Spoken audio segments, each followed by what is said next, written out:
عالی مقام رضی اللہ تعالیٰ عنہ کی شہادت مبارکہ سے جو ہمیں اسباق ملتے ہیں اس میں سے دو ایک سبق آپ کی خدمت میں عرض کرنے. پہلے تو یہ یاد رکھ لیں کہ اللہ تعالیٰ نے اپنے محبوب کریم علیہ السلام کی زبان سے ہمیں یہ پیغام دیا ہے کہ تم مجھے یہ کہو کہ اے اللہ ہماری نماز، ہماری قربانیاں، ہمارا جینا اور ہمارا مرنا یہ سب اس رب کے لیے ہے جو تمام جہانوں کو پالنے والا ہے. قل ان صلاتی و نسکی و محیای و مماتی للہ رب العالمین. آپ فرما دیجیے بے شک میری نماز، میری قربانیاں، میرا دنیا میں رہنا، پردہ کرنا سب اس رب کے لیے جو تمام جہانوں کا پالنے والا ہے. سب سے پہلے تو اپنی زندگی کے اندر 24 گھنٹوں میں سے اچھے طریقے سے سوچ کر، سمجھ کر، فکر کر کر غور کریں کہ ہمارے پاس 24 گھنٹوں میں سے کتنا وقت ہے جو ہم نے صرف اس لیے صرف کیا ہے کہ ہمارا دین کچھ تھوڑا سا آگے بڑھ جائے اور دین کے لیے ہم کچھ اپنے آپ کو پیش کر سکیں. اپنے وقت کا تعین کریں. اس کے بعد پھر اپنا جتنا مال اللہ نے دیا ہے اس مال میں سے آپ دیکھیں کہ ہم کیا اس میں سے اتنا کچھ نکال رہے ہیں جو تھوڑا بہت ہمارے مذہب کے لیے، دین کے مشن کے لیے کام آ جائے. کچھ نہ کچھ آپ باعث بنے دین پھیلانے کا. رسول کریم صلی اللہ علیہ وسلم نے اس ڈیوٹی کو اس رنگ میں بیان کیا ہے. حضور نے فرمایا کہ بلغ عنی ولو آیا.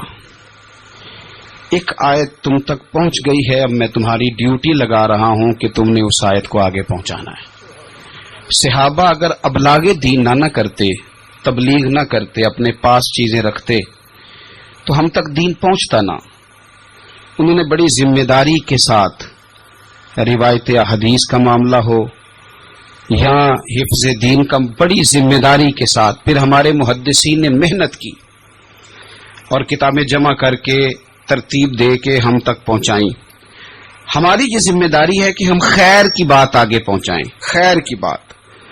ہمیں بڑی مثالیں آتی ہیں، بڑی ساری چیزیں ہمارے پاس ہوتی ہیں، بڑا کچھ ہم کہہ سکتے ہیں، بڑی ہمیں کہانیاں یاد ہوتی ہیں. تو یہ تو ہمیں الجھا دے گا یہ سارا معاملہ. کیا یہ اچھا ہو کہ ہم جمعے والے دن اپنے خطیب صاحب سے جو حدیث سنتے ہیں اسے اچھے طریقے سے ذہن میں بٹھائیں اور پھر پورا ہفتہ گھر کے اندر، بازار کے اندر، گلی کے اندر، دوستوں میں، بچوں میں جب بھی بیٹھیں تو اپنی بات مدینے والے رسول کی بات سے شروع کریں.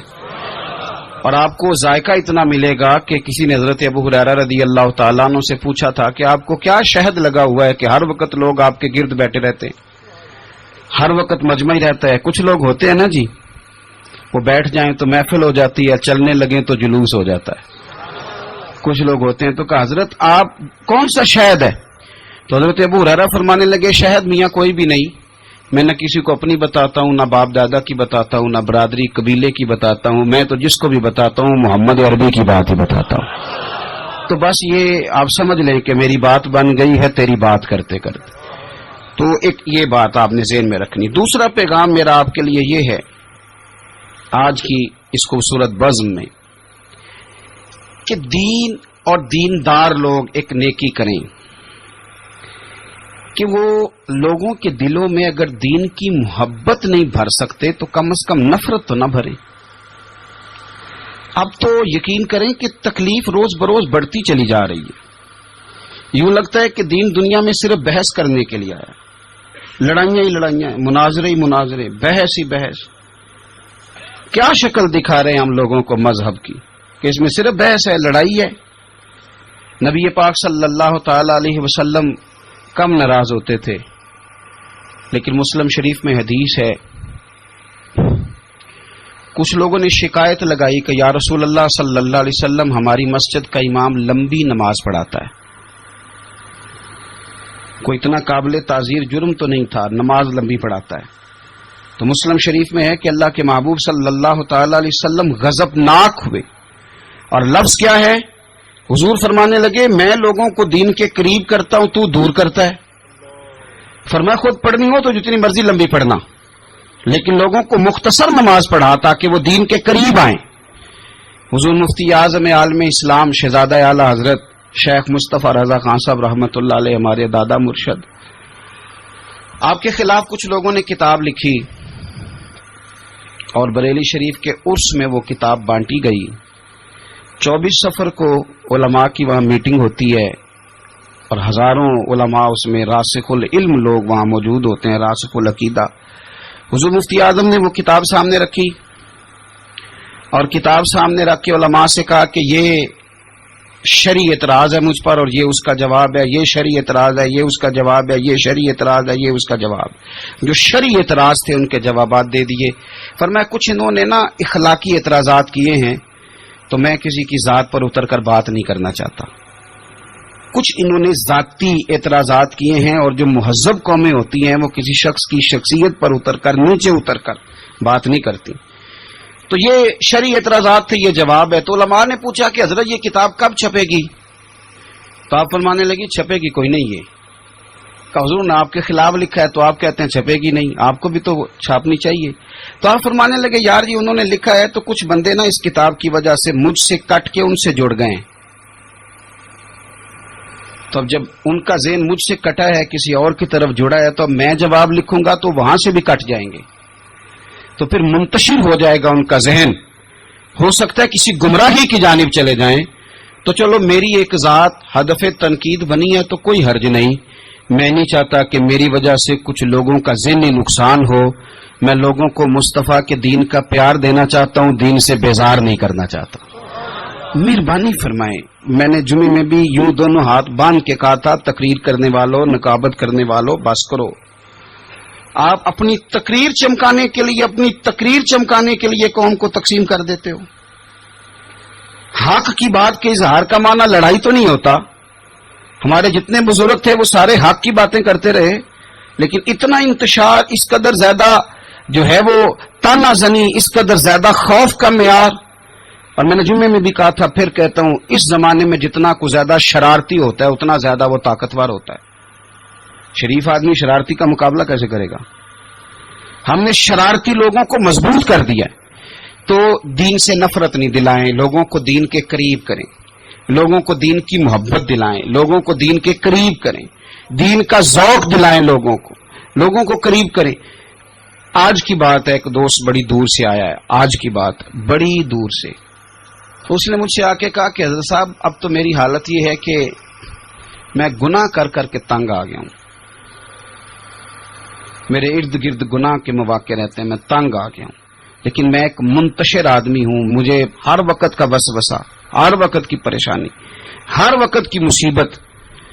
وہ کہتا ہے میں جس عالم کے، درویش کے، صوفی کے، مولوی کے قریب جانے لگتا ہوں اس کے خلاف مجھے کوئی نہ کچھ مل جاتی ہے۔ تو دین سچا ہے، کھرا ہے، تو کیا ایسا نہیں ہو سکتا کہ دین پہ عمل کرنے والا بھی کوئی کھرا مل جائے؟ میں جدھر جاتا ہوں مجھے کوئی نہ کوئی اس بندے کے خلاف کہانی مل جاتی ہے۔ تو یاد رکھیں، جب لوگ دین داروں سے نفرت کرتے ہیں تو پھر دین سے نفرت کرنے لگتے ہیں۔ یہ ہم نے تباہی کر دی ہے، ہم نے ظلم کی انتہا کر دی۔ مہربانی فرمائیں، یہ بڑا صاف ستھرا دین ہے، یہ بڑا پارسا دین ہے، یہ بڑا کھرا دین ہے۔ اور یہ جو آپ کو لوگ بتاتے ہیں نا سارے غلط ہو گئے، ایک میں صرف ٹھیک بچا ہوں، تو نے بتاؤ تمہاری بات مانے کہ مدینے والے رسول کی بات مانے؟ نبی پاک صلی اللہ علیہ وسلم نے فرمایا میری امت کبھی گمراہی پر جمع نہیں ہوگی، یہ نہیں ہو سکتا کہ ساری گمراہ ہو جائے۔ تو اس لیے انتشار کا مزاج چھوڑیں اور لوگوں کو میٹھا، ٹھنڈا، پیارا، خوبصورت دین لوگوں تک پہنچائیں، میٹھی بات کریں اور اچھے طریقے سے لوگوں تک پیغام حق پہنچائیں۔ لوگ کہتے ہیں جی میں بات سچی کرتا ہوں اس لیے تلخ رہتا ہوں۔ نبی پاک سے زیادہ سچی بات تو کوئی بھی نہیں کرتا تھا، حضور بات بھی سچی کرتے تھے اور لہجہ بھی شہد سے زیادہ میٹھا ہوتا تھا۔ تو یہ کون سی کہانی سنا رہے ہو؟ نہیں کہ میں کڑوا اس لیے ہوں کہ میں سچ بولتا ہوں، سچ کڑوا نہیں ہوتا، سچ تو شاندار ہوتا ہے، سچ تو سونا ہوتا ہے، سچ کا تو چہرہ نکھرا ہوا ہوتا ہے، سچ کہاں کڑوا ہوتا ہے؟ کڑوا کسیلا تو ہے، اس لیے تو نے ساری تباہی اتار دی۔ تیسری بات، آج کی اس گفتگو میں تیسرا پیغام امام علی مقام کی شہادت کے لحاظ سے یہ سنیں کہ ضروری نہیں کہ جو بات آپ کر رہے ہوں سارے لوگ اسے ایگری بھی کریں، یہ بھی ضروری، تو سب کو منوانے کا مزاج بھی چھوڑ دیں، یہ بھی امام حسین کا پیغام ہے۔